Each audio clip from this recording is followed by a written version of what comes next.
Well, again, my name is John Furman. I manage the National EDS Awareness and Chronic Pain Partners nonprofit organization based in Cincinnati, Ohio.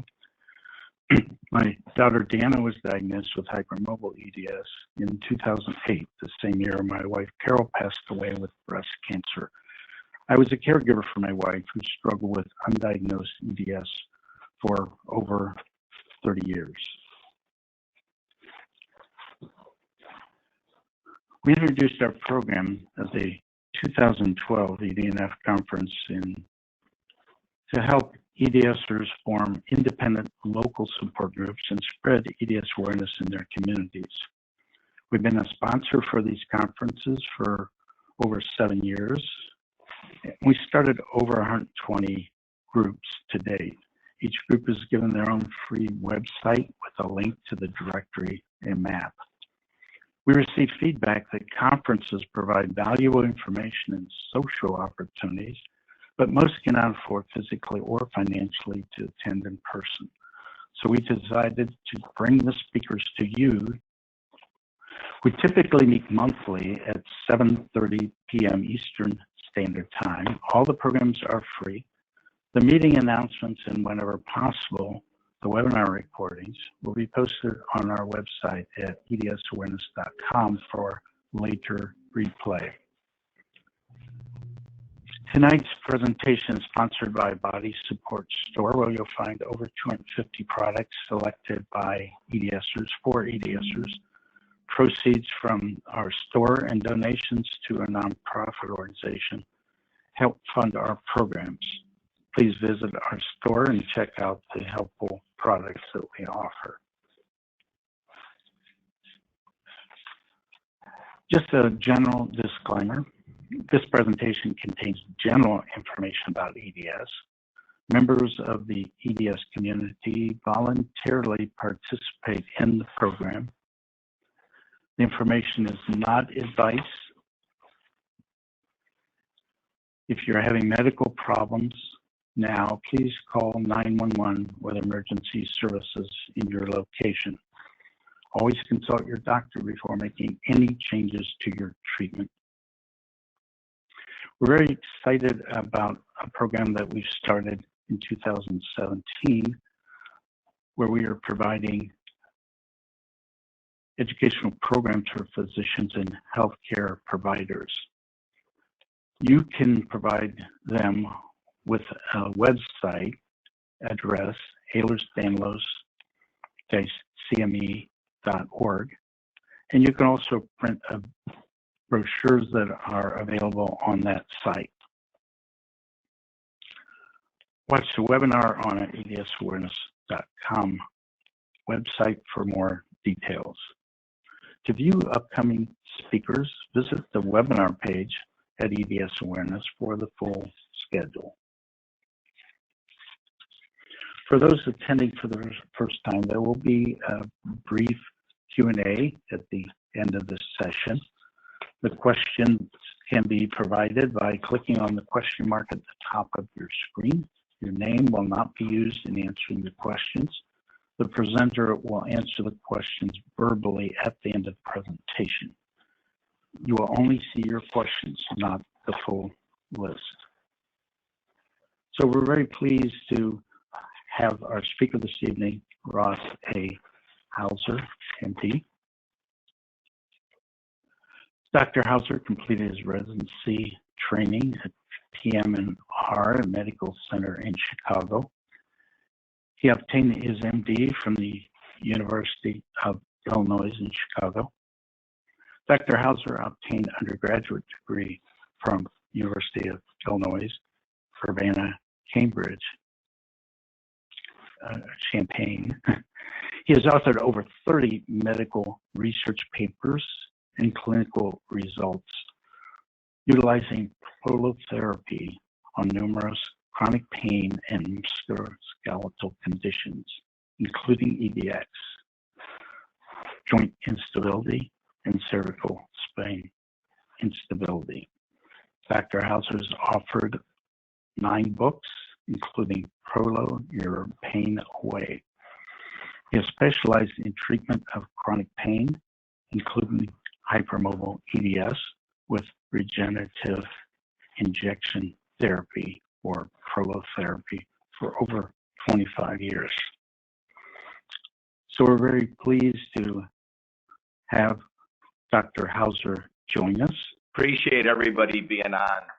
Wow, what a topic, the consequences and resolution of joint instabilities and hypermobile Ehlers-Danlos syndrome. I just want to thank Mr. Furman, his entire staff at EDS Awareness and Chronic Pain Partners, Drea, Martha, Deanna. Really appreciate having me on.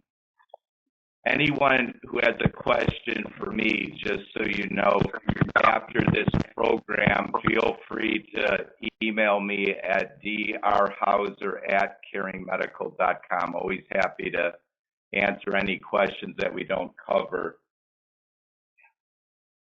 As Mr. Furman said, I'm medical director, founder of Caring Medical Regenerative Medicine Clinics. We have a clinic in Chicago, Florida, where our Florida office is.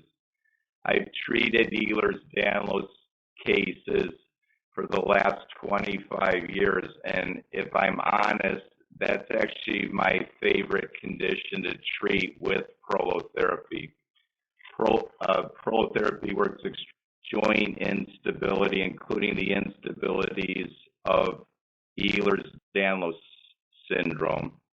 When I think of myself, I think of, obviously I'm a specialist in prolotherapy, so I call myself a prolotherapist, but maybe a better designation would be joint instability specialist. And in the room where I'm speaking, I have 6 of my staff here because I do better with a live. Our patient is here with her husband, and I was talking to her. She does have Ehlers-Danlos syndrome, and she actually comes in for 3 straight days when she's getting treated because she has all the body parts, all the joints of her body treated. In the course of a lifetime, just getting a diagnosis, knowing that she has lots of pain all over her body, and it took her a long time to get the diagnosis. And then, of course, once you understand the diagnosis and that the symptoms of EDS often are from joint instability. Next. I've written a lot of books, so I'd encourage people to pick up the book, Curing Chronic Pain with Prolotherapy. There's me in our office. I love the color yellow, so right now I do have yellow glasses on. The book, the top book there is Pro Your Pain Away. That was actually translated. It's called Ligament and Tendon Relaxation Treatment by Prolotherapy. That was Dr. Hackett's original book that was published first in 1956. So the first book published on prolotherapy was published in 1956, and it's still available. As Mr. Furman said, I have written a lot of caringmedical.com, and check out all the various articles, including the article entitled Treatment of Joint Hypermobility Syndrome, including Ehlers-Danlos syndrome with Hackett-Hemwell prolotherapy. Next. I have this slide on here because during the talk, I'm going to ask you to repeat certain phrases or certain key points. And the reasoning in knowledge, but actually to apply that knowledge for our benefit and the others. And you're more apt to learn something and keep it in long-term memory if you actually speak it out loud and you write it down. So I'd really encourage everybody when I make a main point to actually write it down. If you just listen to me, the odds are it's not actually going to hear the. I'm going to say the first point that I'd like to make is that the symptoms of EDS are from a progressive destructive ligament problem. Most of the symptoms of EDS can be simplified and said to occur from a progressive destructive ligament problem. Progressive destructive ligament. Right, so that's kind of the first point. Okay, next. These are the topics that we're going to cover over the course of the next hour and a half. EDS causes joint instability from ligament laxity. EDS thus could be described as a genetic, systemic, progressive destructive ligament problem. EDS is a progressive destructive. These unresolved joint instabilities lead to progressive joint destruction known as osteoarthritis. This is the second point. Write it down or repeat it. Joint looseness causes arthritis. Joint looseness causes arthritis. Joint looseness causes arthritis. Joint looseness or joint instability is a progressive disorder. That's the third point. Joint instability is a progressive disorder. It doesn't stay the same.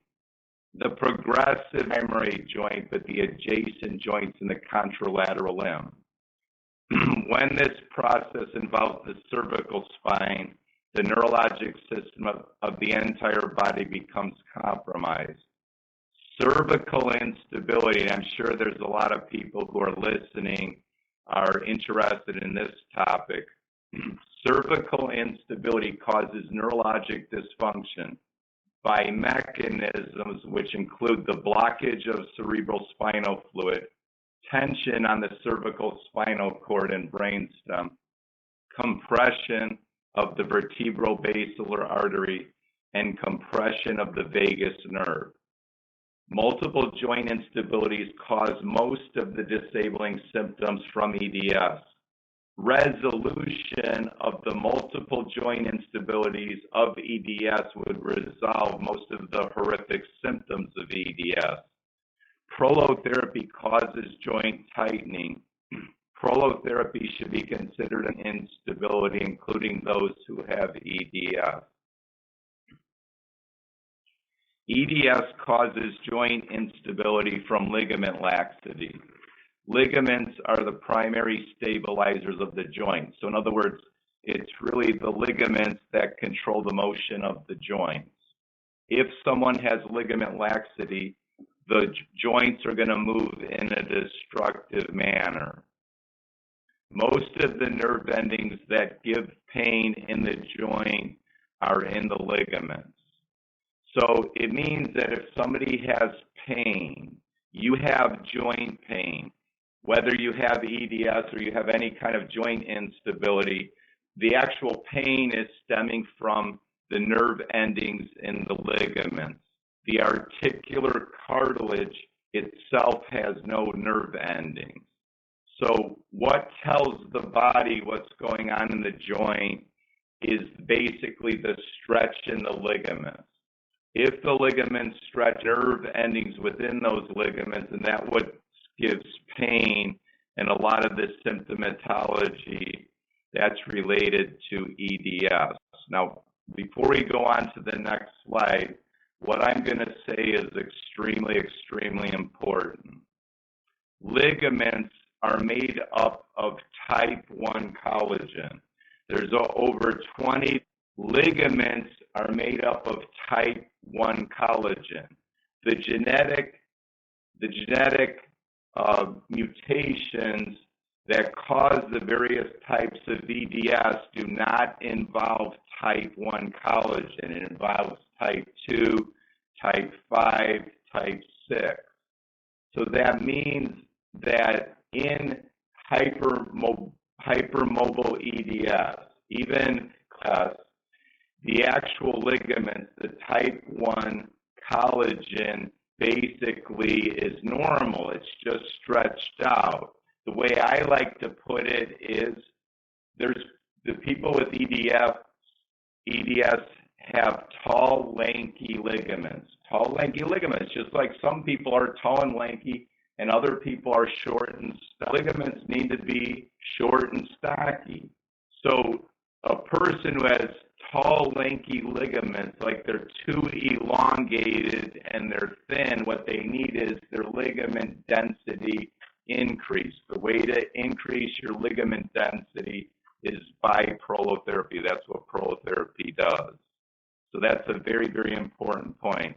On collagen, the genetics of it, even with EDS, is normal. So if you biopsy the ligaments, as far as looking at them under the microscope, they're stretched out, but there's not mutations in them. That's why they can't find a gene for hypermobile EDS, because there isn't a genetic mutation with it. Next.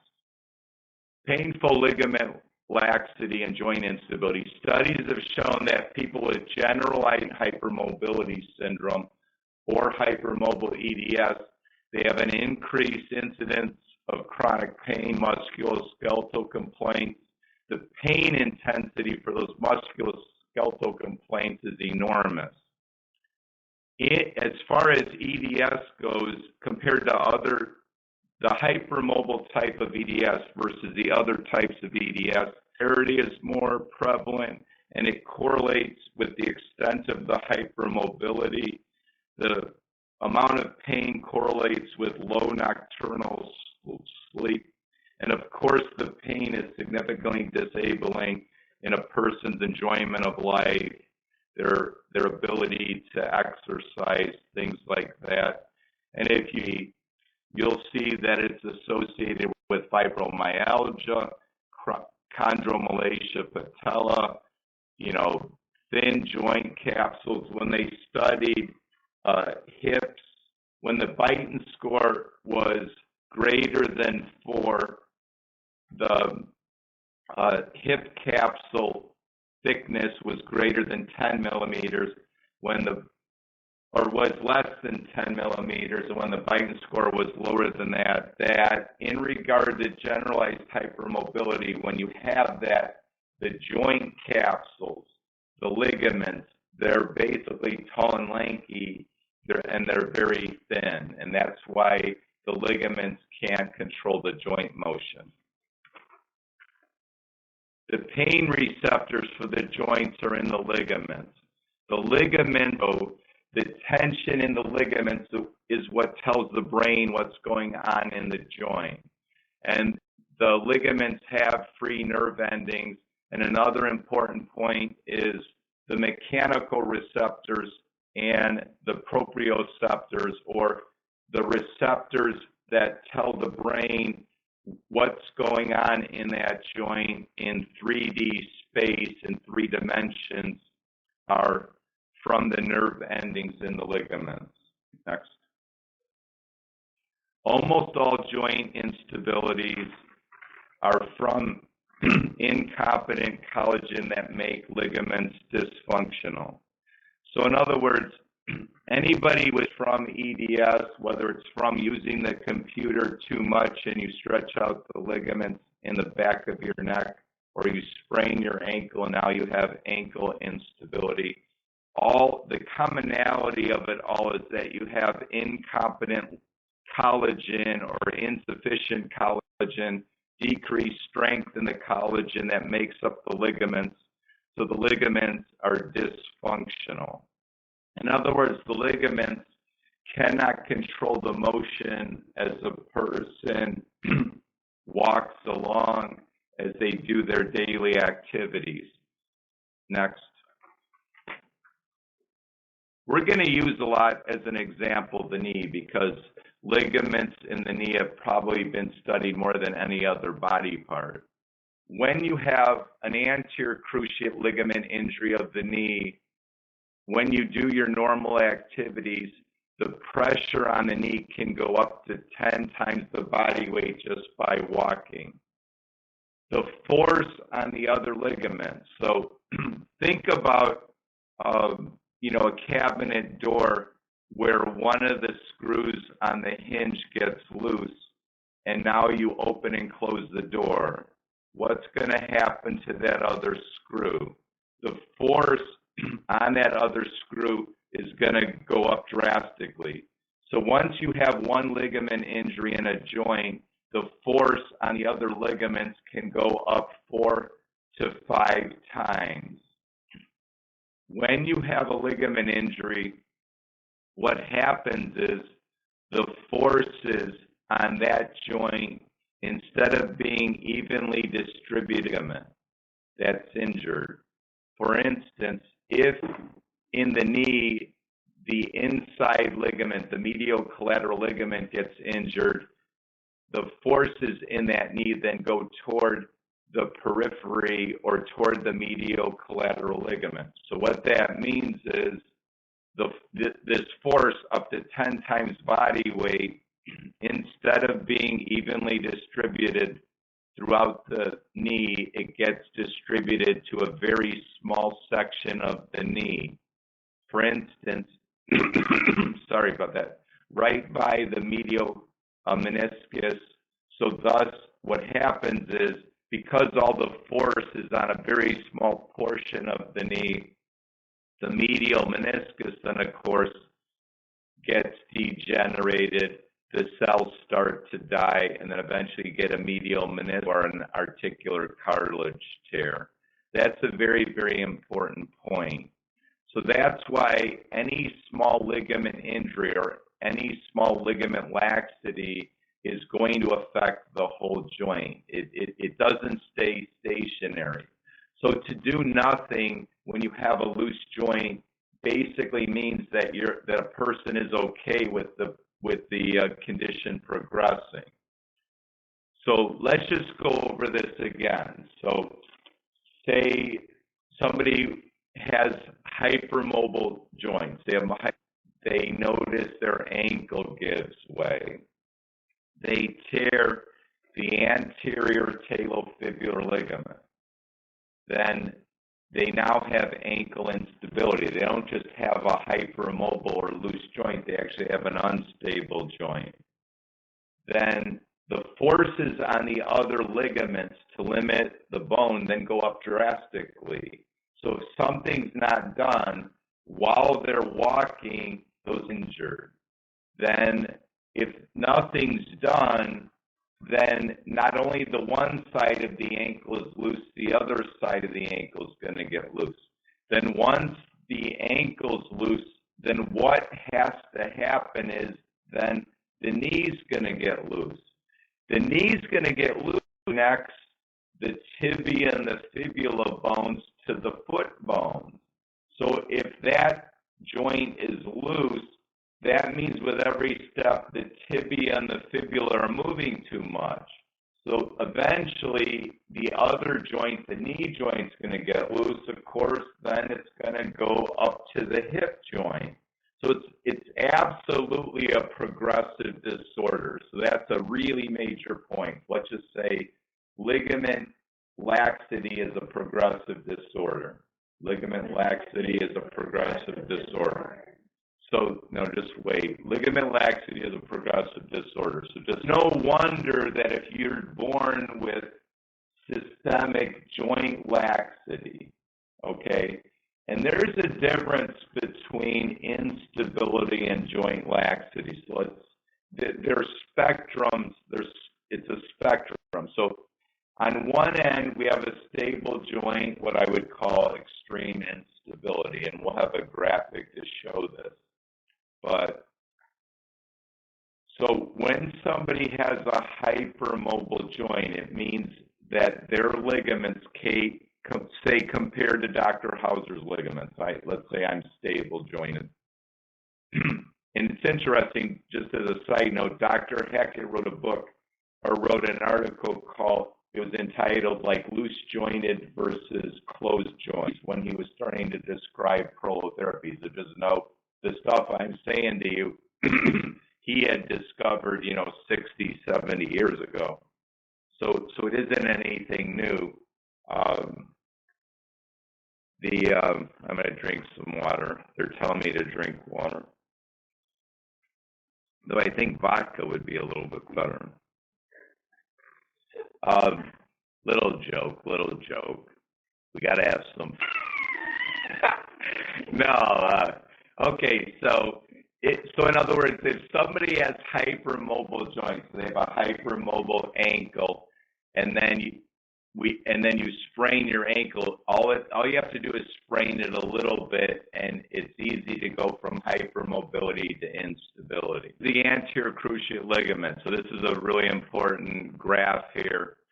The anterior cruciate ligament is 40 millimeters in length, and if you look at this force elongation curve, that if you elongate the anterior cruciate ligament 4 millimeters, the joint's stable. But at 5 millimeters, you start to get tears in the anterior cruciate ligament, and by 7 millimeters of it's completely torn. So that means the difference between a stable knee and a totally unstable knee is 3 millimeters, really 2.5 millimeters. So when we talk about ligament laxity or joint instability, we're just talking about a ligament being overstretched by 1 millimeter, 2 millimeters. The prolotherapy or the prolotherapy zone, we're just talking about prolotherapy injections, tightening a ligament, 1 millimeter, 2 millimeters, 3 millimeters. So, and that's totally doable. Next.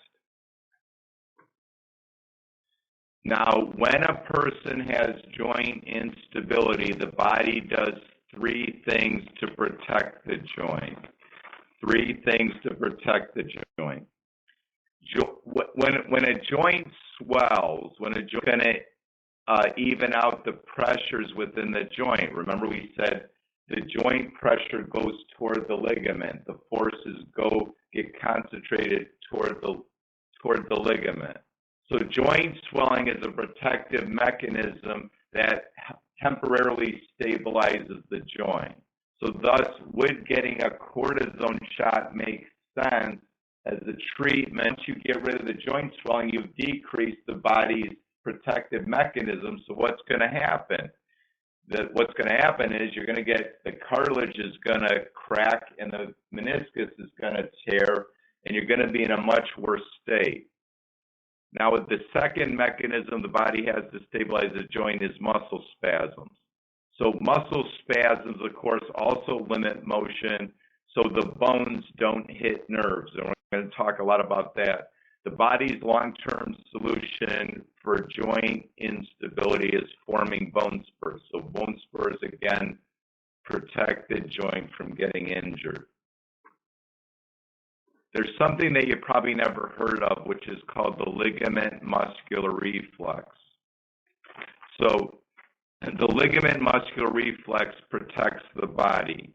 The ligament muscular reflex is why people with cervical instability have neck tension, neck spasms. My muscles hurt,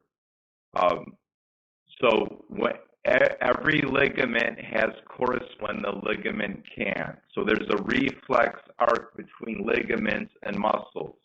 When you injure the anterior cruciate ligament in the knee, there's the ligament muscular reflex will cause the quadriceps and hamstring muscles to tense up to limit motion.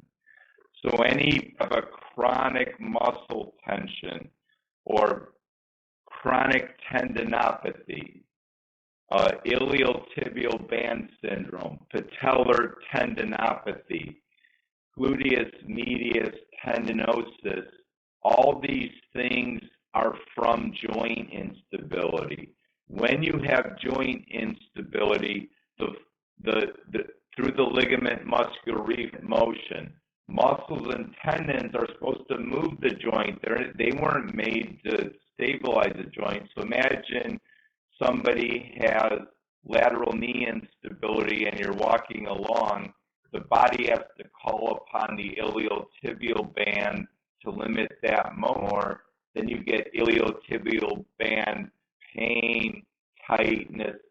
So anyone who has chronic muscular tightness, the underlying cause of it is instability. That's why getting a massage, if it was from a muscle problem, it was primarily a muscle problem, you get a 2-hour massage and you would be cured, because the very next day your neck tenses up because you have cervical ligament injury, and through the ligament muscular reflex, the muscles are tightening in your neck to limit the motion of the cervical vertebrae, so the cervical vertebrae don't smash into the spinal cord because you have an unstable neck.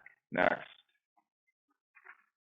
This just shows that the cause of joint swelling is when you have joint instability, there's extra movement of the joint capsule, and the joint capsule cells or the synovium make substances that cause extra joint fluid. So the treatment shouldn't be to take an anti-inflammatory or a corticosteroid shot to limit the joint swelling, what needs, which is joint instability.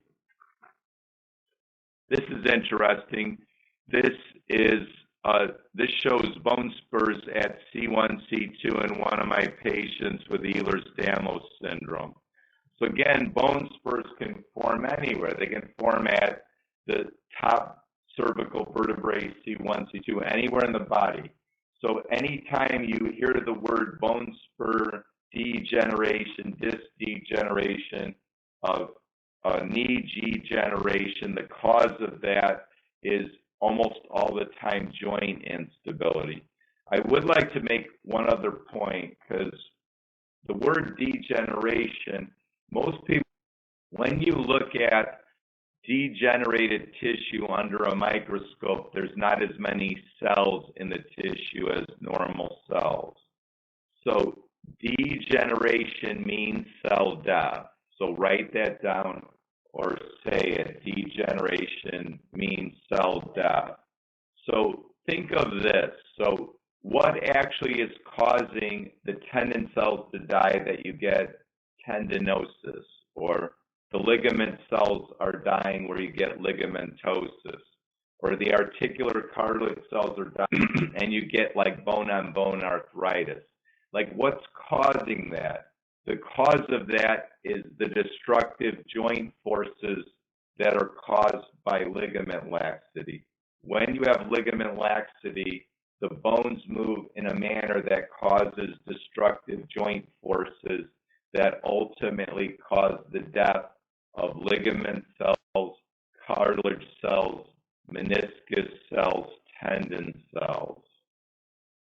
Thus, if you have less cells, are you able to repair better or worse? You able to repair less? Like, you need those cells to do construction, or what we call regeneration.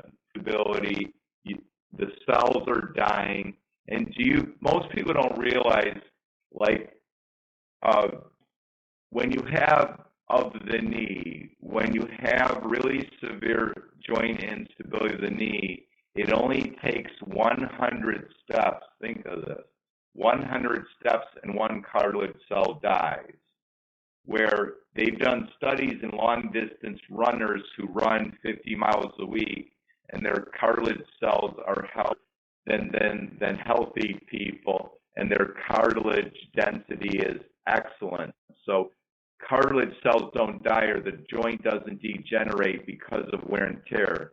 The joint degenerates because of ligament injury and ligament laxity. So that's a very, very important point. Okay, next. Pain is your protective mechanism. When then the strength of the tissue, you get pain.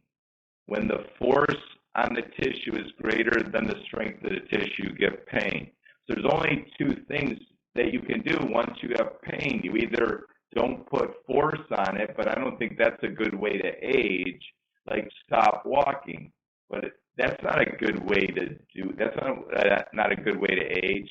A better way is, why don't we strengthen the tissue, strengthen the tissue. So the way a person does it with EDS or joint instability is by certain kind of exercises and prolotherapy. Next. the forces on the joints are unbelievable. Like people often will say to me, well, I didn't do anything. Are you crazy? You didn't do something? Do you realize every year you move your joints 1 to 2? Me, even a 16-year-old, you got to realize they move their shoulder 30 million times in their lifetime and they're only 16. And then when you walk, when you have normal stability, your force on your knees when you walk is like 1 to 2 times body weight. So if you have instability or you have joint laxity, it's going to be 3 times body weight.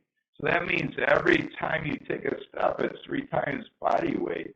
And then we said that if you have ligament on where the ligament laxity is. Okay, next.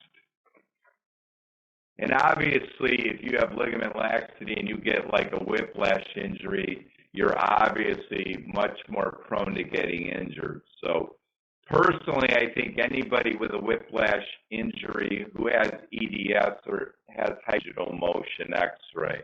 So that's how we document instability in the neck, and we'll talk about that later.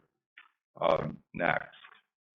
Because of cell phones and computer work, the ligaments of the neck in everybody are getting stretched out. So the slow stretching of ligaments is called creep. So I love going to Starbucks or going their cell phones, and I'm like, oh boy, business is going to be good in the future. Okay, next. Ligaments hate immobility. Ligaments hate immobility.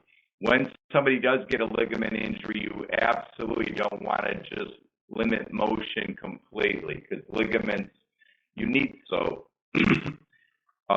Just know when people have fractures and different things, what do the doctors do? They put them in a boot, they cast them, and then after the fracture heals, they still have pain. A lot of times that's because of the ligament was also of another point. So say somebody falls and they get a labral tear in their right shoulder and then they go for surgery. Well, you shouldn't go for surgery normally because what are the odds that all the ligaments during the fall were not injured and the labrum was injured, right?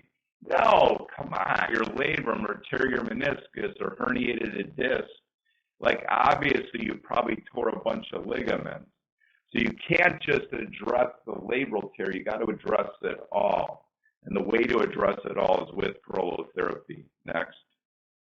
This is kind of how I grade or the prolotherapists at Caring Medical grade joint instability, non-minimal, mild, moderate, severe, extreme. Was to get prolotherapy to tighten the ligaments, and somebody started from extreme instability. Well, if it took one visit to go from extreme to severe, another visit to go from severe to moderate, that would be 5 or 6 visits. So that's kind of why if you think of one session of prolotherapy, it's normally, 4 to 6 visits of prolotherapy. Next. This is the pathophysiology of what causes the joint to break down. Remember we said that Ehlers-Danlos syndrome and joint instability is a progressive destructive ligament problem. Once you have a ligament injury, the joint, forces then go onto the subchondral bone. That starts to break down. Eventually you get meniscal degeneration or disc degeneration. Eventually the articular cartilage starts to crack, and then you get whole organ or whole joint organ cell death, and eventually the whole joint gets destroyed unless the process is stopped. This is a pictorial of it. You get a simple, then eventually the whole joint's going to break down unless something's done. This is actually what you see on X-ray. So I came up with these Hauser stages, the initial ligament injury.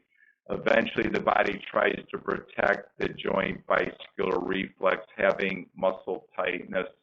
If the joint instability doesn't stop, you're going to get destruction and degeneration. And what does degeneration mean? What does degeneration mean? It means cell death and tissue death.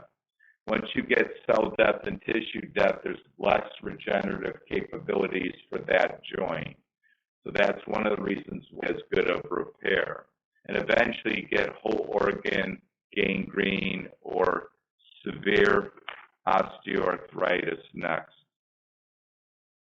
Once you get articular cartilage cracks, what happens is the articular cartilage is only supposed to let molecules into it that have a molecular weight of less than 108. But once you get articular, go into the extracellular matrix of the articular cartilage, and believe it or not, the articular cartilage cells drown to death. So in other words, a person gets bone-on-bone arthritis from joint instability because the articular cartilage cells die, and they die by drowning. Next. This just shows that there's people that have, like, and it occurs with Ehlers-Danlos syndrome, they come with MRIs, and the MRIs show bone marrow lesions, bone cysts, avascular necrosis. This figure just shows that the amount of bone marrow lesions is correlated with the amount of laxity in that joint. So the way to resolve bone marrow lesions, even the pain of avascular necrosis, is to resolve the joint instability next. The joint deterioration process is the same as the disc deterioration process. So in the spine, you get, because of injury, Ehlers-Danlos syndrome, creep from using cell phones or hunched over the computer, you get capsular ligament injury. So the capsular ligaments are what connect the facet joints, which connect one vertebrae to another. Once those facet joints force on the next facet joint. So spinal instability is also a progressive disorder. You could have a simple ligament injury at C4, C5, and if it doesn't get resolved, then you're going to get ligament injury at C5, C6, then C6, C7. That's why somebody could just start out with a little bit of neck tension, and within a year, like their whole spine feels terrible. So eventually, you're going to get subluxations or extra movement of the vertebrae, which of course can encroach on nerves or compress nerves, which we'll talk a lot about. And then eventually, the shearing or rotational or torsional forces cause disc degeneration. So the cause of disc degeneration is ligament laxity. So say that the cause of disc degeneration is ligament laxity. So by that, disc degeneration, the cause of that is ligament laxity. And we know that EDS and other joint instabilities is a destructive, progressive ligament problem. Okay, so your pop quiz is what causes osteoarthritis? What's the cause of joint degeneration or spinal degeneration? So joint looseness causes arthritis. Joint instability causes osteoarthritis. Joint instability causes osteoarthritis. So we know that what holds the cabinet door onto the frame is the hinge. So any weight-bearing structure, think of this, any weight-bearing structure normally breaks down where two things connect. So using the cabinet door as an example, where the two things connect is the hinge. Where in the human body do two things connect? Well, that's the joint. So the joint is the hinge. So what are the ligaments? The ligaments are the screws. So if you had your two cabinet doors were hitting, would you replace, would you paint the door edges where the two cabinets are hitting? No, wouldn't you just get a Phillips screwdriver and just screw in the Phillips screw, and then wouldn't that cabinet door be good for the next 10 years? So when somebody has a pain that's causing joint swelling, that's causing muscle tightness, that's causing nerve compression, the treatment should be just resolve the joint instability. So the way you resolve the joint instability is with prolotherapy. So this is just the example. When one screw gets loose, the next screw gets loose. Once the hinge gets loose, the next hinge gets loose. The treatment should be to get a Phillips screwdriver and tighten all of the loose screws. If you don't resolve like knee instability, it's going to progress to hip instability, ankle instability, and then eventually it's going to go to the. How do you diagnose joint instability? All of us know, obviously, if a joint's popping, clicking, grinding, the joint's loose. So when I give talks like in person, I wish I could see everybody, but little joke there, little joke. So what I normally do is in the audience, I say, you probably have shoulder instability and you don't even know it. So if you take your right hand and put it on the top of your left shoulder and then move your shoulder so you move it away, you might feel a click, click, click, click. Do the same thing with your left hand on the top of your right shoulder and just move your shoulder away. And normally you'll feel more clicking in your dominant arm. So you might say, well, I don't have symptoms of right shoulder pain. And you're saying I got instability. Well, the only reason why you don't have pain is because you don't have a lot of force on it. Here, let's go throw a football. And you'll start having pain. So you do have joint instability, it's just that you aren't putting a lot of, didn't do anything. No, remember I said I'm 56 years old, so that means I moved my right shoulder, 80 million times in my life. So what kind of engine or gear system can go 80 million times and not break down? So one way is your symptoms to tell you have joint instability. Another is distracted joint on physical exam. And the other, this is how we do in the office. We do motion or dynamic scanning with high resolution ultrasound and digital motion X-ray. So this is just me. You can see my yellow cat scrubs. So we just distract the joint. So that can bring on the pain, and also I can do the extremes of motion. Then, of course, we can do a high resolution ultrasound. So this is kind of what we do in the office to document the instability. So there's my minion scrubs. See how I'm distracting the joint there? And this is what it shows up on the screen. It's really interesting. See how it pulls apart there? See how it pulls apart? And we can measure how much the joints can pull apart. So remember I said that, and this is a stable joint. See how it doesn't pull apart? I'm doing the exact same thing. It doesn't pull apart at all. So the way we document instability in the office for the ankle, for the knee, for the elbow, for the fingers is just high resolution ultrasound. Later in this talk, I'm going to show you how we do it for the spine. So why is it so important to resolve joint instabilities of EDS? Why is it so important? Think about it. Why is it important? You can't just let a joint instability go. Why? Because it's a progressive disorder. And by progressive, it means that the joint that you have the instability in, it's going to get more and more degenerated the next joint. Next.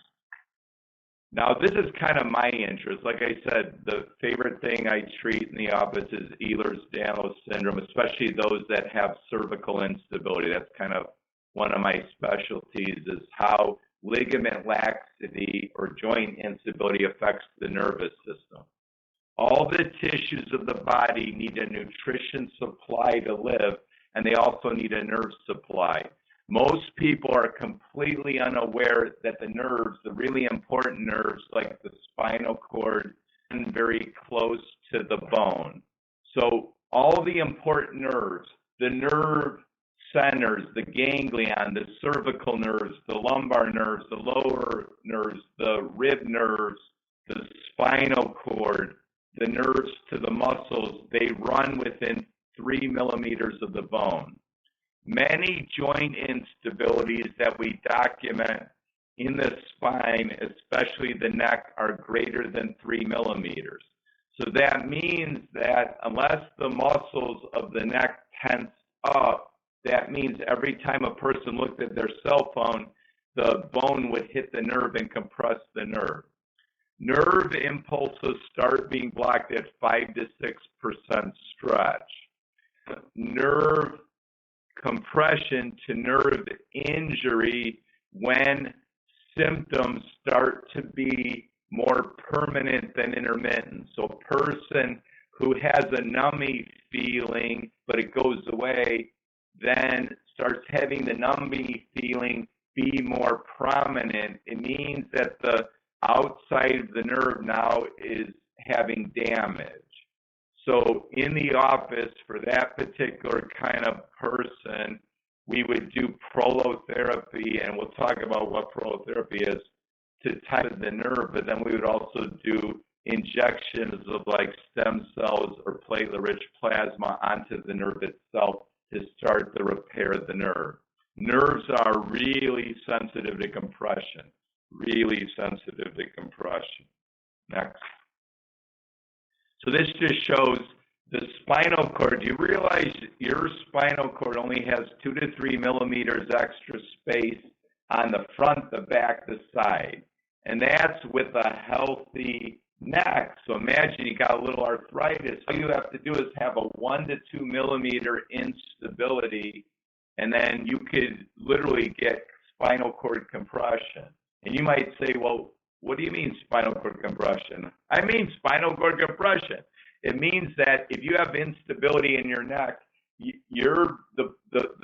spinal canal can get narrowed from the instability. So you could literally have blockage of nerve impulses to your legs. I'm sure there's people here that don't understand, like, geez, it doesn't seem like my legs work quite correctly. Dr. Hauser, the doctor who's speaking right now, I normally don't have to have my head or neck one guy, and church is about the only time where I'm looking up, and I might be looking up for 20 or 25 straight minutes. And at about the 20-minute mark, not all the time, but once in a while, I'll get a tingling in my right leg. And you would see me at that point, I would bend my 10 seconds, and all of a sudden it goes away. So it means that, Doc's got a little bit of neck instability. So I just give you that example. In my own case, I was in a horrible car accident when I was 14 with my dad. So him and I both ended up with horrific arthritis. So if you wonder, one of the reasons why I'm so interested in the neck, well, been on medications for our various aches or pains, both got prolotherapy, both responded very, very good. Wow, look at this. All the different symptoms that cervical instability can cause. So I'm going to go over a few of these. Like you might say, well, sensitivity to sound. Like a lot of people, they sometimes in the office, they're like, Doc, you're talking too loud. Well, it turns out so sounds aren't so loud. There's a muscle called the tensor tympani muscle that is affected to have the proper eustachian tube function. So the pressure on both inner ears is the same, requires a proper functioning of the tensor veli palatini, levator veli palatini muscle, and those require a healthy neck. Specifically, the vagus nerve function has to be normal. So look at all these symptoms. So all these symptoms can occur from cervical instability, and we're going to talk a little bit about the neurology of it next. So let's spend a little bit of time on this illustration here. Many of the syndromes that are in this illustration that occur in Ehlers-Danlos syndrome are from joint instability. So you could have cervical instability and it could compress the vagus nerve, the most important nerve of the body. And because the vagus nerve is compressed, then a person could get inflammation all over their body, and they can get the symptoms including mast cell activation syndrome, which of course is more common in EDS. If you have joint instability, it can cause spinal stenosis. It could cause dysautonomia, where there's a diminished regulation between your parasympathetic and sympathetic nervous system, and you can get postural orthostatic. Your POTS is from cervical instability. If you resolve your cervical instability, then the POTS would go away. Next. Somebody has to find out some case studies here. Can't seem to locate them. Okay, so the cervical instability is the most disabling of all the joint instabilities. I got them. Or is the most disabling of all the joint instabilities because all the nerves of the body go through the neck, right? So the spinal cord goes through the neck, which takes the nerve impulses from the arms, from the feet, and then the really important nerves of the body, like the glossopharyngeal nerve and vagus nerve, which monitor blood pressure and pulse, they run right in front of the neck, and we'll show that soon. Next. EDS and or cervical instability have a strong association with a higher incidence of cerebellar tonsillectopia, chronic fatigue, dystonia, dysautonomia, foggy brain, lightheadedness, mast cell activation syndrome, orthostatic intolerance, poor balance, POTS. The youngest patient I've treated is a 4-year-old who had Down syndrome, dislocating patellas. Interestingly, the youngest Ehlers-Danlos patient I've seen was a 7-year-old. She came in from New England, and I could tell mom was not, came in kind of skeptical. And then I, ordered a flexion extension MRI, because of the severity of the case. And then I said to mom, I said, what you can do is have Danny, wear a collar, wear a cervical collar. She didn't want to sign up for Prolotherapy, so I did a phone consult like a month or two later, and we were talking, and I could hear the little girl in the background, "Mommy, I'm okay with wearing this all the time. I feel so much better." You know what I mean? So, so somebody wonders if they just got, they just kind of wonder, is, my vertigo or my leg weakness or my dizziness or my foggy brain or my poor balance, if it's related to the neck. It's not 100%, but one of the things you can do is just wear a collar. Now, what we do in the office is we actually x-ray people in collars to make sure that the spinal canal is open. But I just kind of give you that. And as you guys know, we see here at Caring Medical, the patient that's here listening to me right now, she comes in from far away and flies in, and like some of the EDS patients have so much instability because it's been going on for her whole life that we have to do like half of the body one day, half of the body the next day.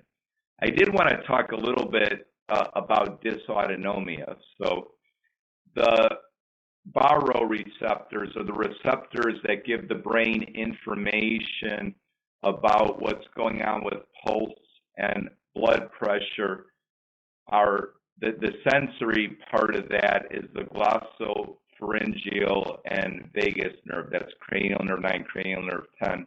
Those run in the carotid sheath. So if you take your fingertips and you just go in and you push on the anterior part of your neck and you feel that pulse, the carotid pulse.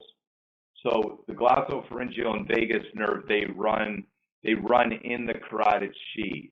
And do you know, this is really interesting, the carotid sheath lays, when you lay down, the carotid sheath lays right on the anterior cervical vertebral bodies, where the carotid sheath literally is within 2 to 3 millimeters of the anterior cervical vertebral bodies. So that means that if you have posterior ligament laxity of your neck causing anterolisthesis, or one vertebrae moving too far forward to the adjacent vertebrae, if it moves more than 2 to 3 millimeters, you could be compressing your vagus nerve. If you're pharyngeal nerve, you're obviously not going to have the right sensory information as it relates to the blood pressure and pulse, and thus you can get POTS. So if I was going to say the most important graphic of this talk, it's this graphic. You can see that cervical instability can cause carotid sheath compression. It can cause cervical sympathetic ganglion compression, spinal cord tension, spinal cord compression, vertebral basilar insufficiency, interruption of things that lead to cervical dystonia, headaches, foggy brain, cerebellar tonsillar ectopia. Now, how it causes that is if you have cervical ligament laxity, then what happens is the spinal curve becomes abnormal, and that stretches out the cervical spinal cord, pulls down the brain stem, and can also pull down the cerebellar tonsils. So it isn't like people, I'm going to send them for craniectomy. No, you first got to, in my opinion, correct the cervical curve, and especially correct the cervical instability.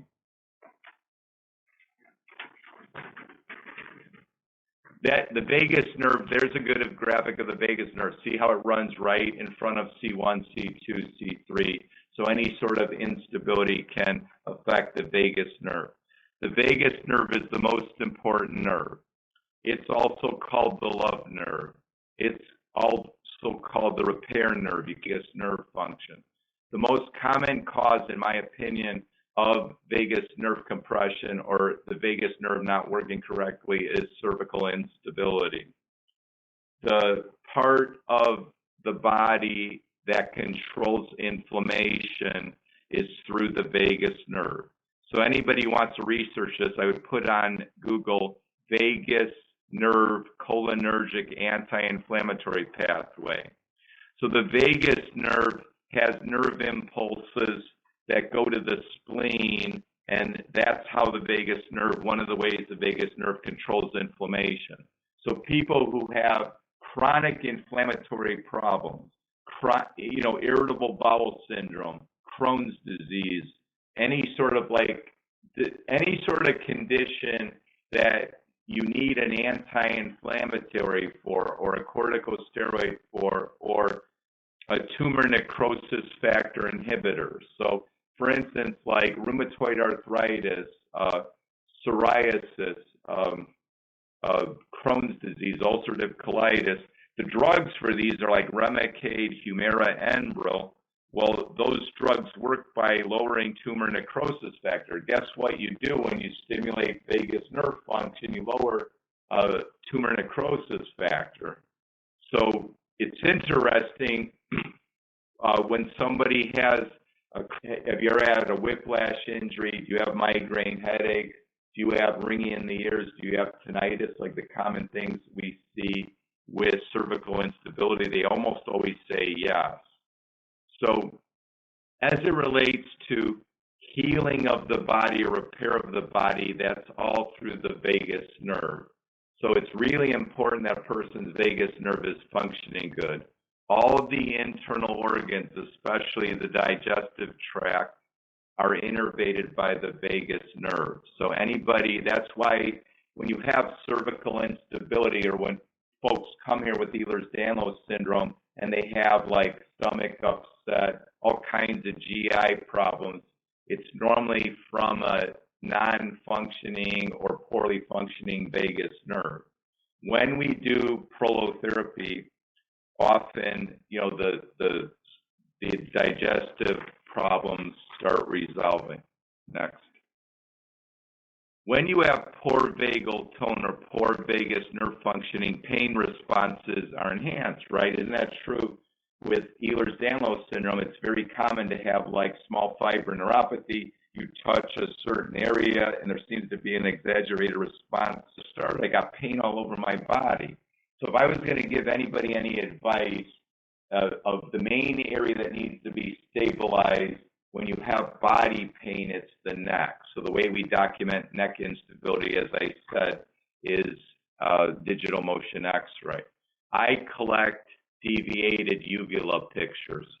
So anybody listening to this who wonders how their vagus nerve is doing, one of the ways to document it is say "ah" in the mirror, and if your uvula is deviated, I could tell you it's nerve problem on one side. Okay, next. This just shows you that nerves are a mesh. The nerves are a mesh. Like everything's connected to everything. So you could have, a C3 nerve root problem and it's causing a face problem, or, it's just all connected. Next. This is a transverse view of C1, C2. You could see the spinal cord there and see where it says compressed vagus nerve. So the vagus nerve runs right anterior to C1, C2, C3. So often when somebody has upper cervical or cervical instability, they have compression of the carotid sheath, and that, of course, leads to things like anxiety. People don't realize there's a structural anxiety because the vagus nerve is what calms you down. Vagus nerve lowers the pulse, so if somebody has a raised deep pulse or has blood pressure fluctuations, probably a glossopharyngeal vagus nerve problem, and the vagus nerve is the calming nerve. So if somebody's anxious, they have anxiety, they should get a digital motion X-ray to see if they have cervical instability. So why is cervical instability so disabling for people with Ehlers-Danlos? Because cervical instability affects the spinal cord, it affects nerve transmission to the brain, it affects the important nerves like the vagus nerve and the glossopharyngeal nerve. A common problem that people have with Ehlers-Danlos syndrome or cervical instability is balance trouble. As we said, the vagus nerve innervates the muscles that open the eustachian tube. The eustachian tube balances the pressure of one inner ear to another inner ear. If that's not the same, a person gets dizziness, vertigo, ringing in the ears. So my belief is ringing in the ears for most people is from cervical instability. The mechanic receptors and proprioceptors, we said, are some of the nerve endings in the ligaments. So what tells the brain what is a person's head position in 3D space, like where a person's head is positioned in relationship to the body nerve receptors in the ligaments of the neck. So of course, what's going to happen if you have ligament damage in your neck, your balance is going to be off. So your balance is going to be off.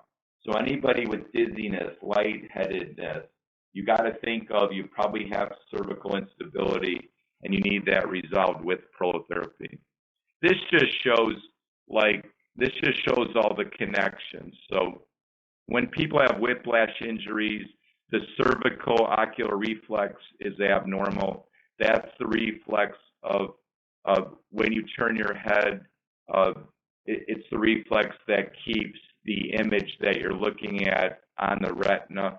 That's all screwed up when people have cervical instability. So anybody, again, with dizziness, lightheadedness, should consider getting prolotherapy. There's lots of different ways to document instability of the neck. This is one way. We see a lot of people from Europe. Europeans tend to get rotational CT scans. You can see here that the C1, C2 here, it's almost dislocated. So this person received prolotherapy and did really well. Now, most people go to orthopedic surgeons' offices, get flexion extension X. This is a patient of ours that you could see that with flexion, the space where the nerve comes out is open. When the person extended, it closes. So they were getting their nerves to their legs were getting pinched with extension. So this again would mean that the cause of their nerve getting pinched is a ligament problem, which would respond to prolotherapy. I put this slide in here to say that when a person has a fusion, so this person had an L5-S1 fusion, what happens is the segments above the fusion and below the fusion get unstable. So that's normally where we see instability. I had new onset sciatica earlier this year. You could see here when I bent forward, the space for the nerves went up. When I went back, my L5 vertebrae slipped back, pinching on the nerve. Katie, my associate, she did prolotherapy on me, and I'm back to swimming, cycling, running. This was our stills from it. You could see that the space in my like C5, C6 nerve root, it was getting closed off. And after a few prolotherapies, I was back to feeling great. So here we're gonna show you part of a digital motion X-ray here, just to show you how we document instability and how instability can absolutely pinch nerves. So when you have normal ligaments and you move your neck, there's no encroachment on any nerves. Those nerves that you see in this video, they only have 1, 2, 3 millimeters of space on each side. So if you have instability, now we're going to show that if a person has capsular ligament injury, then with motion, that little bit of extra movement of the cervical vertebrae will then encroach on the nerves.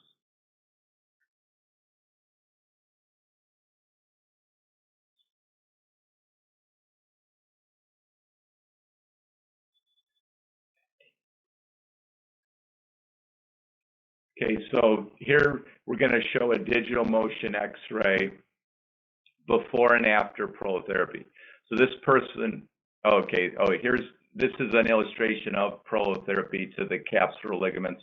Once the capsular ligaments are strengthened, then the nerves have plenty of room and they're not encroached anymore. Then after this, we're going to show one of the digital motion X-rays of before and after prolotherapy.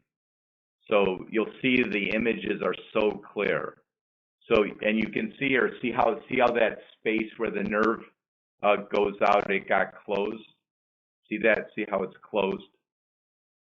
See, now it's open with flexion, then the person extends, see, boom. Look at how many levels get closed off. So this person had horrific pain down the arm.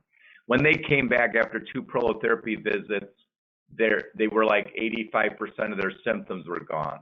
So you could see that all the segments are open. There's still one that's a little bit closed off. So I said to the patient, I think we should still treat you for a couple more visits.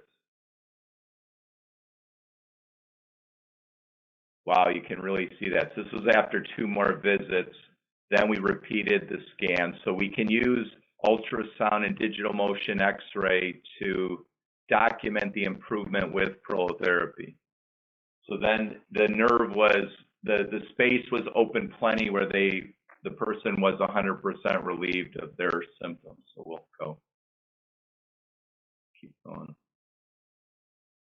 Okay, now we're going to talk about prolotherapy. So prolotherapy is used to tighten ligaments. There's with me with Dr. Hemwell. That was the practice who I took over. He was the world expert in prolotherapy from 1969 to 1996 when he retired. On the right there, you see Dr. Hemwell with Dr. Hackett, the inventor of prolotherapy, at a medical conference in the 1960s. Next. This is me treating some horses and dogs. I taught some vets prolotherapy. Now there's prolotherapy done on animals all over the country. Next. For many years, we did a whole bunch of prolotherapy at no cost. Next. So basically, prolotherapy is an injection technique that stimulates the body to repair painful areas. In Webster's New International Dictionary, it says, prolotherapy is the rehabilitation of an incompetent structure, such as a ligament or tendon, by the induced proliferation of cells. When a person gets prolotherapy, for 1 week, cells rush to the injured site. So that's the inflammatory phase of healing. Then basically there's ligament construction for like 1 month. So then again, we start the inflammatory process, then construction for another month. The average person receives prolotherapy for 3 to 6 visits. But of course, if a person has a lot of body parts, it's going to be more than the 3 to 6 visits. Next. Okay. This is the physiology of prolotherapy. So you have a degenerated tendon. Prolotherapy induces inflammation, which causes a lot of cells to rush in, and then, of course, you get a normal structure. Next. Corticosteroids inhibit healing. Prolotherapy stimulates healing. Next. After corticosteroid injections, you get these cracks in articular cartilage, which, of course, isn't good, and then eventually you get the death of cartilage cells. So why is prolotherapy so helpful and corticosteroid injections so hurtful to people in chronic pain? Prolotherapy stimulates repair. Cortisone inhibits repair. So the solutions we use, there's non-sugan in the body, which is called D-glucose or dextrose. This induces a mild inflammatory reaction, and that solution works very good for ligaments. When somebody has a lot of injury, they have a lot of degeneration, sometimes we have to use components of the blood, the bone marrow or fat, where we get cells that have the growth factors and also have the stem cells. Next. So it's kind of like the progression of treatment is we normally start out with dextrose, and we can add solutions to that like zinc, like manganese, and other solutions. Platelet-rich plasma, which probably many of you have heard about, that's a component of the blood. So we do a blood draw, then we get the component of the blood that has the growth factors. So it's as if you're injecting growth factors into the injured area to stimulate healing. And sometimes we need to get stem cells from the bone marrow or the fat. To get out the bone marrow, we have to use a drill, and then we pull out the stylet, and then we take out the bone marrow. And then we use the bone marrow as the proliferant. Prolotherapy procedure, hopefully. So this is kind of what it looks like in the office. You see me with the digital motion x-ray. Of course, I have a yellow lead apron on, and then I'm watching, where the injections are going under x-ray. There's certain body parts where you have to use guidance, and the upper cervical region is one of them. And you could see there's lots of ways we can get people through the procedure so it doesn't hurt them. We can use anesthetic. We can inject anesthetics into the area to numb the area. We can use sedatives like Xanax, Valium. We can use narcotic medications if we have to. And we also have laughing gas in the office. We do have some of the young people, the teenagers, they sometimes need us to even do conscious sedation. This is my associate Katie treating me, and you could see the yellow shoes, you could see the yellow shirt I have on. And watch this, watch her. She's treating my knee. See how she starts getting a smile on her face? Do you think that's right? Do you think that's right while she's treating me that she should be smiling? And see how I'm gripping the balls? But most ligaments cover a diffuse area, so that's why it's a lot of shots. So each of those shots is inducing repair. Next. Okay, so this is kind of like, so those are the various points that we might use on a knee. Next.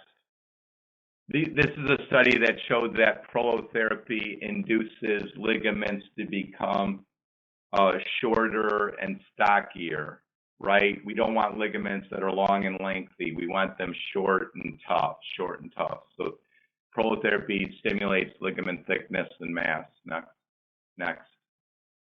And then these are some of the papers, so I would encourage people to go to caringmedical.com. There's lots of different studies we've done, glenoblastoma tears, hip labrum tears, chondromalacia, cervical instability. You could see the results. When I followed in 2007, 34 patients had come to us, and the doctors had said they needed surgery. We just followed them long term, and 31 out of 34 didn't need surgery after prolotherapy was done. And this shows that overall in our charity clinic, this is the results from our charity clinic, that the cure rate, and we said cure was 90%. Next. These are all the different musculoskeletal conditions that can be treated with prolotherapy for people with EDS and joint hypermobility syndrome. Next. You know, and we're gonna, I think I'll probably end then. I'm gonna end, even though there's more, so I'm gonna end with someone with Ehlers-Danlos syndrome. So Crystal Lau is the 2013 world champion in double mini trampoline. She won the world championship in 2013. She has things in her gymnastics competition that other people can't because she has extra flexibility. Her sport involves a 20-meter sprint to a trampoline. Then she has to do 2 or 3 flips onto another trampoline, then 2 or 3 more flips. So she had severe ankle instability. Nobody could help her. This was in 2014. And I'm looking at right now a trophy that she sent me in 2015. It was the first trophy she got after the 2 prolotherapy visits that we did to her ankle, got her back to competition. Now, I want us all to think about this. So, in other words, the person has Ehlers-Danlos syndrome. For 1 to 2 hours a day, her can for 20 minutes, and she just had 2 prolotherapy visits to her ankle, and she's been doing this now. The year is 2019. Do you know in 2019 she came in 3rd in the world, not 3rd in a local competition? So if anybody doubts, can prolotherapy stabilize the joints of an Ehlers-Danlos syndrome, you don't have to look any further than Crystal Lau. Next.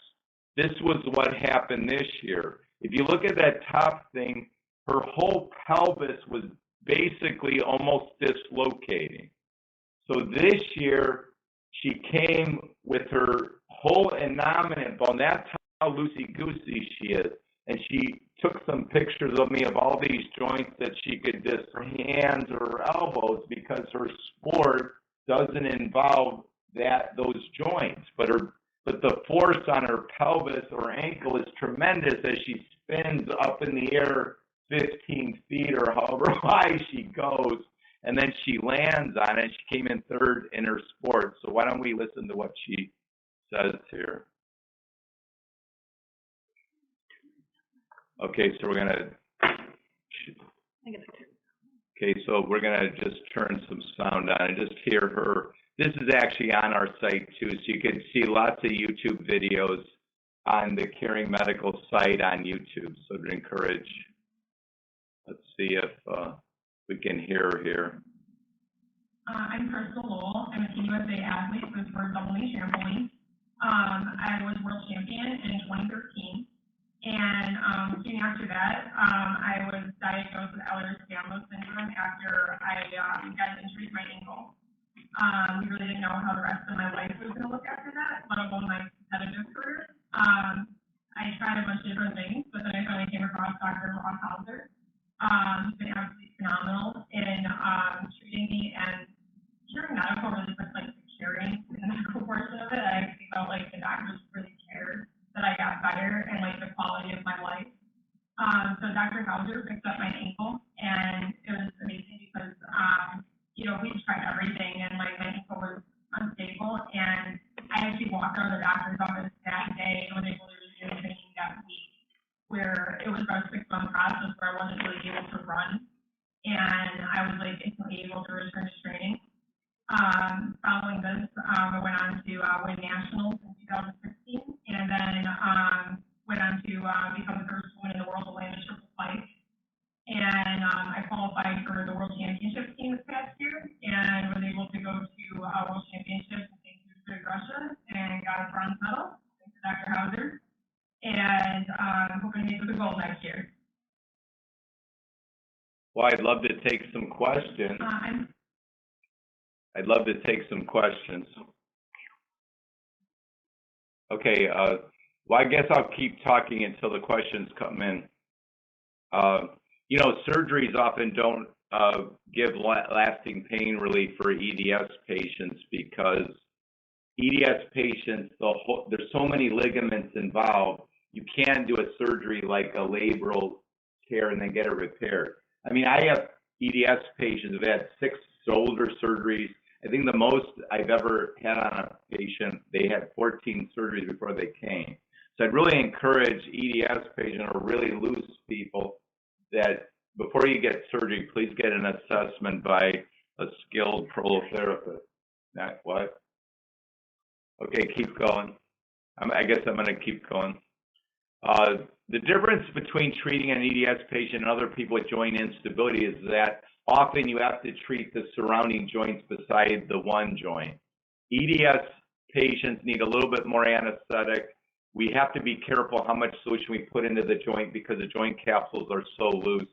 And I really encourage EDS patients, even once they're cured of prolotherapy, if they have any sort of recurrence of symptoms, come in earlier rather than later because the instability can progress very quickly. Next.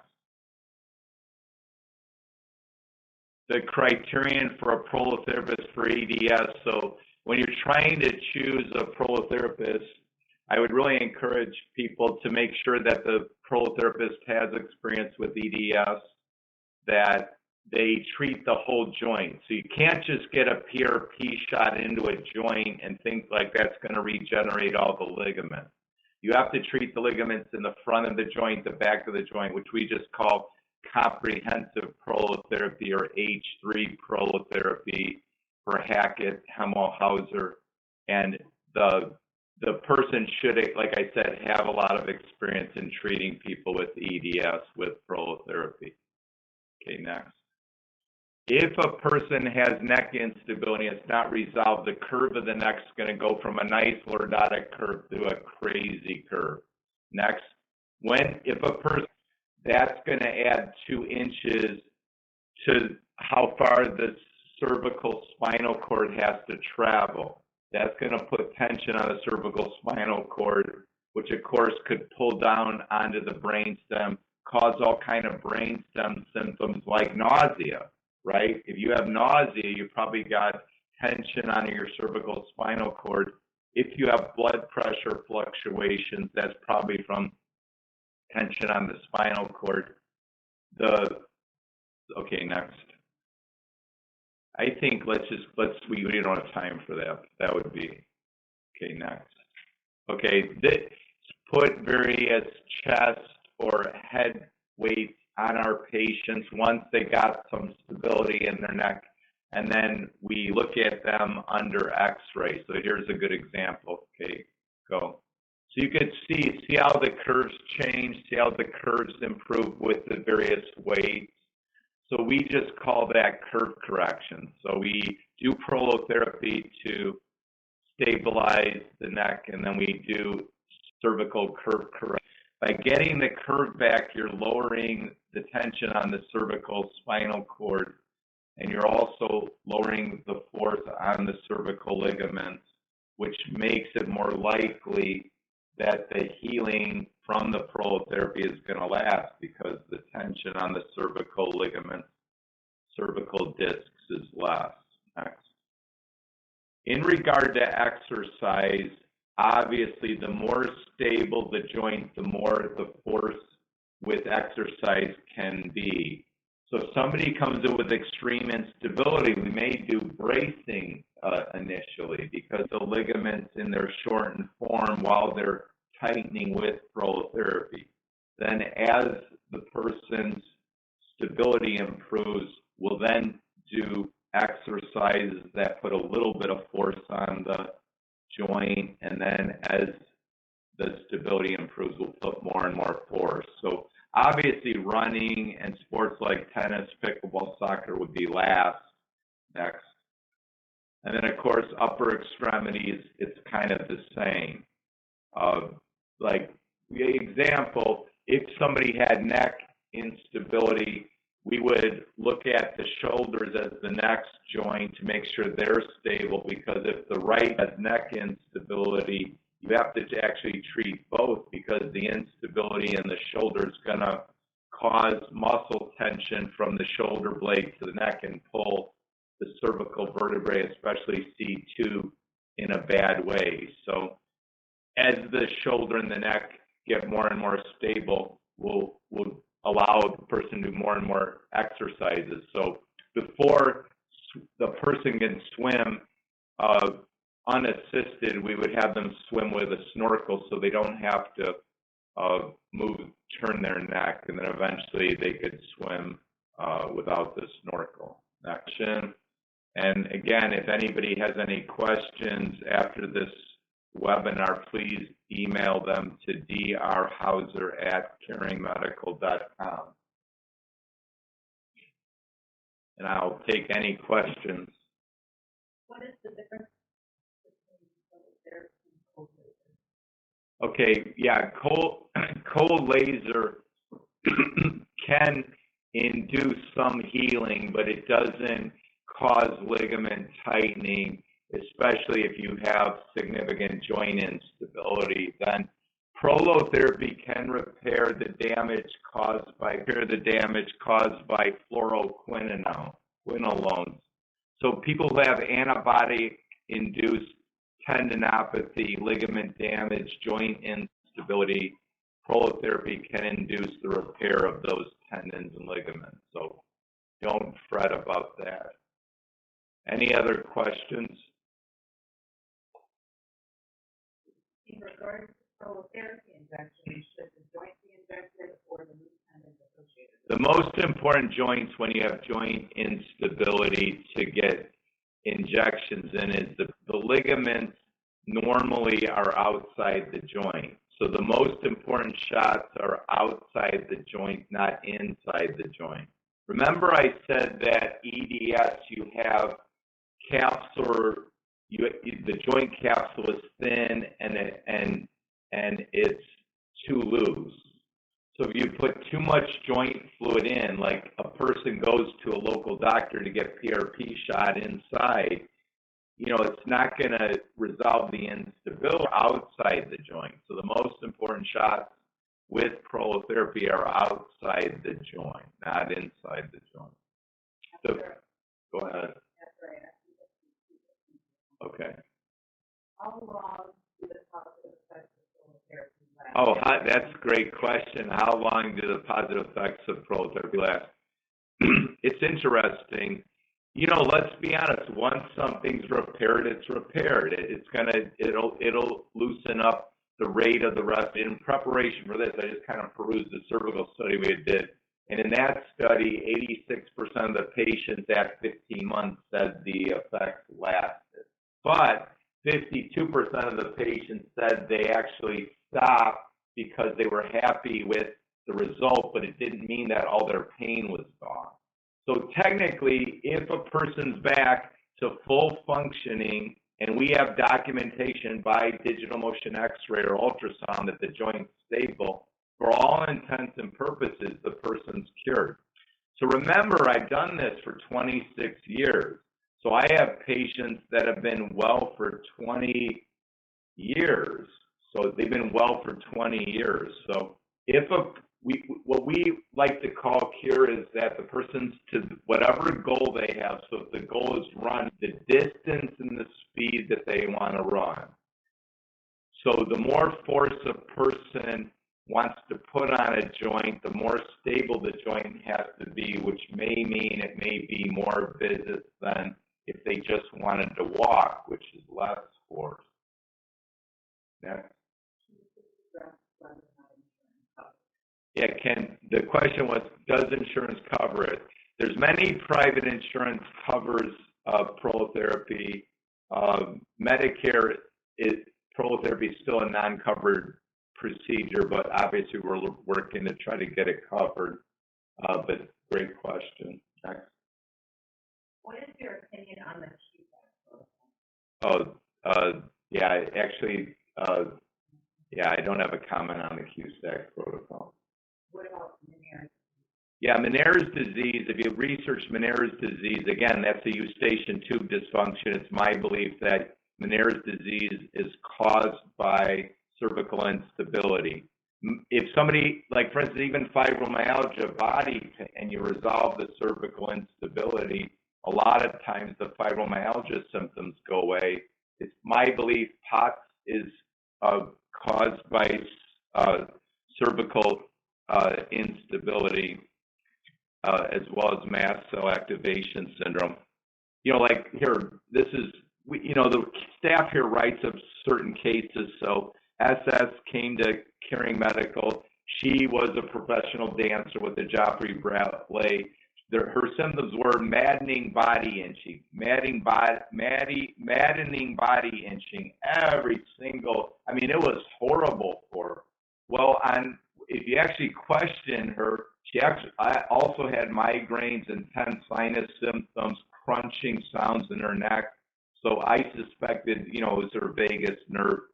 She got, a handful of treatments of prolotherapy, and she's been well from her mast cell activation syndrome for some 5 years now. Are all joints equally responsive? Yeah, all joints are equally responsive to prolotherapy. So also just know on the first visit, we look at ability and that determines how many visits. So because the office here has been doing it for over 25 years, we really can predict how many visits. We're usually pretty accurate. The more body parts a person adds versus one body part, of course, that's going to cause probably more visits. How many joints are appropriate to treat at one time? Yeah, the question is how many body parts are appropriate to treat at one time. Totally depends on the health of the person. As I said, I'll just call her Lucy, because she's Luce, the patient that's here with me today. So as we've gotten on, so if somebody's really, really healthy, I mean, it's kind of unlimited. It's kind of unlimited. We talk it through, like what makes sense. Initially, obviously, I like to treat the main body parts at first and make sure the person responds, well to prolotherapy. Can you treat cervical dystonia? Yeah, we definitely have a handful of patients even right now that I'm treating with cervical dystonia. So if it's kind of like I say it's crap in, crap neck, that means your brain is not getting the proper input of what's going on with your neck, so it doesn't know what to do. So crap in, crap out. So what ends up happening is through the ligament muscular reflex, you start getting weird muscle tension. So early on with cervical dystonia, if you treat it with prolotherapy, it's curative. If the person already has severe torticollis, then you may have to combine prolotherapy with Botox injection.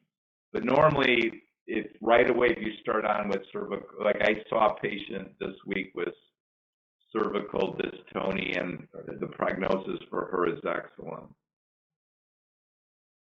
How would you compare prolotherapy to radiofrequency pulse cervical ablation? Oh, radiofrequency pulse cervical ablation versus prolotherapy.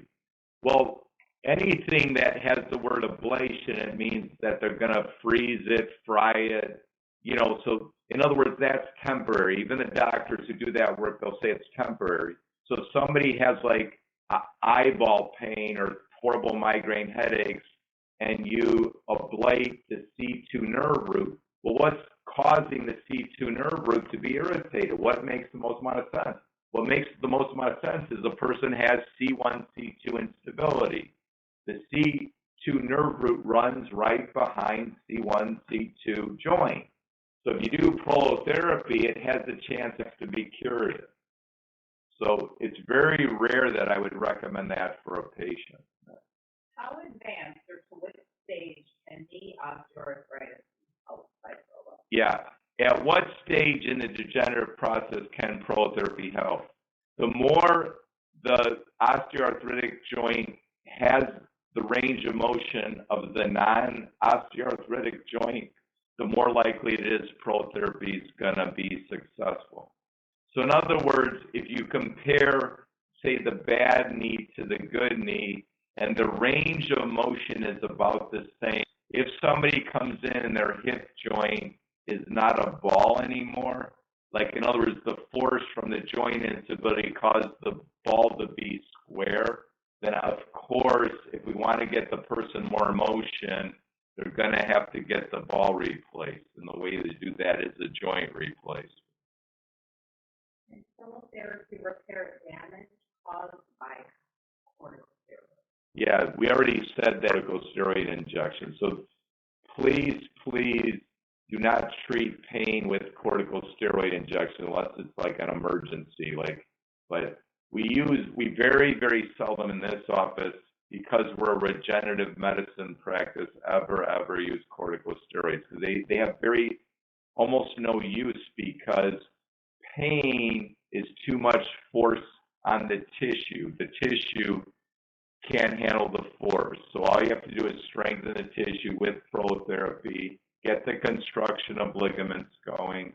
If we do that construction for 4 months, 5 months, 6 months, then the joint's stable, and then the person doesn't have to see doctors anymore. The goal of every medical practice should be, you don't need to see the doctors. So our goal with every client is that you get well and you don't need to see doctors, including me. How long before the injection becomes effective? How long before the injections become effective? Well, you heard Crystal Lau. For her, it was right away. But it depends on the instability. So if somebody has severe extreme instability, I might tell them it's going to be 3 visits. You have a 2 out of 3 chance when you come in for the second visit that you have objective improvement. So it's 2 out of 3 with the first visit. With the second visit, it's 3 out of 4. So. What extra percentage is most beneficial for EDS? Yeah. I've heard that 25 to 35%. Yeah, with EDS, the office here, we use 15%, so we found that very, very effective. There hasn't been studies that compared one percentage to another, so until we came up with was 15%. It induces enough of an inflammatory response so the person can do their normal activities, but not so much they're in awful pain. Like I said, the patient's here after 3 days of prolotherapy, and she enjoyed the talk. Did you enjoy the talk? Very. Okay, she said very much, but I don't know if she was just saying it. But okay. What does the recovery look like after prolo for advanced cervical instability at multiple levels with brainstem and spinal cord involvement? Okay, so a really severe. Just know the most enjoyable case. Just a lot of neurologic things, because it takes a lot of skill to get that person better. So in the first visit, we do, and sometimes people say, well, I don't understand. I had a flexion extension X-ray or flexion extension MRI. How is your scanner gonna tell that I have cervical instability? Remember we said the ligament muscular reflex. So you have to eliminate the ligament muscular reflex. So you do that by anesthetic. See, we inject anesthetics into the muscles. So when we scan them, the muscles can't stop actually see the extent of the instability. So if somebody has severe instability, we'll treat them, I'll treat them, and then I put them in a collar. There's a collar called the Hauser collar. So Melanie and I developed a collar that's available on the internet, a specific kind of collar to put them in a certain alignment. And then depending on the case, I'll see them anywhere from 2 weeks later to 6 weeks later. You know, it depends on the case. So on the first visit, normally after the visit, within a week or two, the person actually feels better because we put them in alignment. Sometimes it's a little bit flexed, sometimes a little bit extended. And then obviously the body knows that we started the regenerative process. The body knows that it's the first time in probably years the person's had regeneration going on in the neck, so it's a good feeling. Can you help elderly patients who have vertebral degeneration, such as a slip disc, or are they too old? Yeah, the oldest patient I've treated was 99. So youngest, I told you age 4, oldest 99. So the body retains regenerative capabilities throughout a lifetime. So absolutely, you know, I'm in Southwest Florida. We have a lot of 80-year. So there's no reason in the year 2019 that we all can't live to be 90 if we take care of ourselves. And one of the ways we take care of ourselves is we do not cover up problems like pain with drugs. We should try to resolve the pain, resolve the instability, resolve the dizziness. We're getting a number of questions regarding pubic and pelvic system instability. I have a great case here. It was a patient, with EDS, was a ballet for 20 years, had a lot of treatments by somebody who quote unquote does prolotherapy, but they were only doing like 1 or 2 shots, so that's not comprehensive prolotherapy. She ended up having 3 surgical repairs and came here. It was a nightmare. She was actually walking with a walker. She had pelvic floor problems, hip problems. It took us 8 visits, and then that was maybe 7 years. What we do is we measure the distance from one pubic bone to another pubic bone. So people with pelvic floor problems have pubic symphysis diastasis. Because of the ligament laxity, the pubic bones are separated. So the normal woman should have pubic bones that are within 3 millimeters of each other. Some patients that we see, it's 1 centimeter. So they have 7 millimeters of ligament laxity. So you can understand that, 7 millimeters, it may take 8-9 visits to get that tightened up. So, and then of course, sometimes you have to also, again, you have to look at the adjacent joints to where the primary instability is. But prolotherapy works very good for pelvic floor problems. Yeah, TMJ. So I've had my TMJs treated. So when you have clicking, popping of a joint, it means that you have instability of the joint. To me, the best treatment for instability is prolotherapy. Yeah, POTS, hyperadrenergic POTS.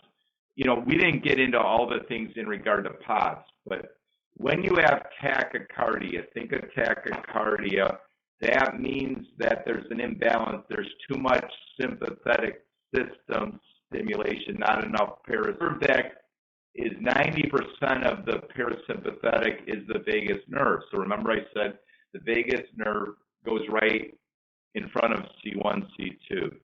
So if you have hyperadrenergic POTS, it's probably that you have upper cervical instability encroaching on your vagus nerve.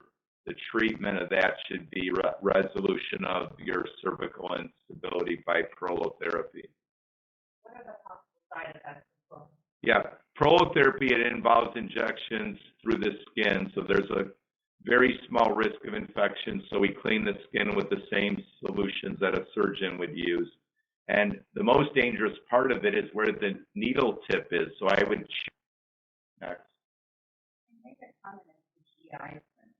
Yeah, GI symptoms. So, you know, like if you look at EDS, and there's obviously an association with gastroparesis, like the stomach, the GI tract, it's not, the contractility is down. Well, what's the nerve that stimulates contractility? Again, it's the vagus nerve. The vagus, and you could do heart rate variability monitoring at home. So I have a heart rate variability monitor through Elite. Elite HRV is the website. I don't get any royalties or nothing from them. That's the one I use. It's a finger probe. So you could, and we don't have time to go into that, but if you wanted to research that, heart rate variability is one of the ways that we doc patients.